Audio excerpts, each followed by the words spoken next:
وكيل البطريركة والنائب الباباوي لكنيسة الإسكندرية رفض طلبا من السفارة الأمريكية بمصر برغبة القائم بأعمال السفير الأمريكي بالقاهرة ديفيد ساترفيلد زيارة كنيسة القديسين بالإسكندرية الأسبوع المقبل.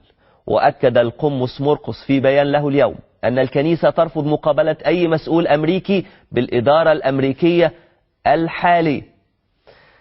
احنا معانا هاتفيا القمص رويس مرقس وكيل البطريركية والنائب الباباوي لكنيسة الإسكندرية. أهلا بحضرتك يا فندم. اهلا بيكم يا فندم. أهلا بحضرتك. يعني أنا طبعا يعني ما ينفعش أن أنا ألزم حضرتك بهذا الوصف، بس أنا وصفته بصفعة للإدارة الأمريكية، صفعة من شرفاء مصر، من مسيحي مصر، من الكنيسة المصرية، من الشعب المصري بأكمله. صحيح. تفضل نيافة القمص. اهلا بيك. احنا رفضنا هذه الزيارة. حضرتك تعرف ان اوباما وحكومته ونظامه انكر على الشعب المصري ثورته يوم 30 يونيو. صحيح. واعتبرها انقلابا، وانا مش فاهم حتى الان هو فاهم كلمة انقلاب من كلمة ثورة ولا حتى الان لم يعرفها. يا ريت يعني يكون درسها ويبتدي يتمعن فيها ويعرف ان الشعب المصري يوم 30/6 قام بثورة حقيقية وليس انقلابا. صحيح. دي نمرة واحد. نمرة اتنين، هذا الشخص اللي جاي يقابلنا يمثل امريكا. وامريكا تتآمر على مصر. فكيف نقبل هذه الزيارة من واحد بيتآمر على بلدي؟ ما ينفعش ان احنا نقابله. وحضرتك تعرف وكل السامعين ان الكنيسة والمشاهدين، الكنيسة المصرية الوطنية بتاريخها العريق صحيح ترفض تدخل اجنبي في شؤون وطننا مهما كان. مصر وطن غالي علينا جدا على مدى التاريخ. ظهرت وطنية البابوات بتوعها في رفضهم الاستقواء بالخارج، في التدخل من الخارج مهما كانت الظروف.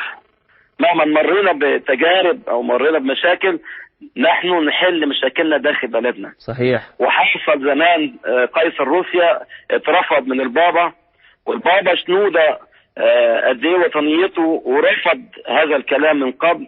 وسيدنا البابا تدروس ايضا تكلم في الايام الماضيه واصدر بيان يدل على ذلك. اوباما بيدافع عن الارهاب وسكت عن حرق الكنائس والجوامع. فكيف نتقابل مع رجالته؟ احنا ممكن نقابل الشعب الامريكي ملوش ذنب، انما كحكومه وكرئيس زي قطر وغيرها من البلاد اللي واقفه ضد مصر، الشعوب ملهاش دعوه. فلو جاء واحد امريكاني عادي نرحب بيه اهلا وسهلا، يشوف على الطبيعه ثوره الشعب ويشوف محبه الشعب لبعضه. واحنا اسال سؤال، هو جاي ليه يزورنا في الايام دي؟ ايه سبب الزياره؟ هيجي ياخد بركتنا؟ اشك. هيجي يدينا بركه؟ احنا مستغنيين عن بركته. صحيح. انا اريد تقسيم مصر. ليه بقى؟ يجي يزورني احنا وانا ارفض، او انا اقابله. يزور واحد اخويا مسلم، اخويا ممكن يقول له لا. اذا واحد يقابله واحد لا، يخش يقسم الشعب ويحط انقسام بين الشعب المصري الواحد. نحن المصريين جميعا شعب واحد، لا يدخل احد بيننا مهما كان، ولا يستطيع احد ان يفرق بيننا مهما كان. اسمح لي كده. اتفضل يا فندم. اتفضل. احنا رفضنا زياره عشان هذا الامر، واحنا مش هنقابل واحد مش بيعترف بثورتنا.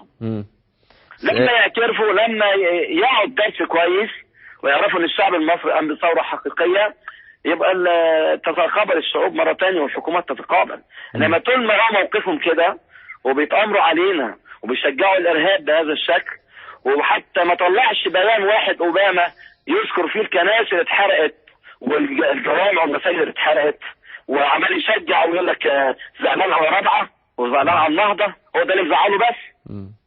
طيب يعني خلينا في نهاية هذا اللقاء نكرر الكلمة الشهيرة للبابا شنودة: مصر وطن يعيش فينا وليس وطن نعيش فيه. شكرا جزيلا نيافة القمص. يعني أنا في الحقيقة كنت بأعفيه من الوصف اللي أنا وصفته بأن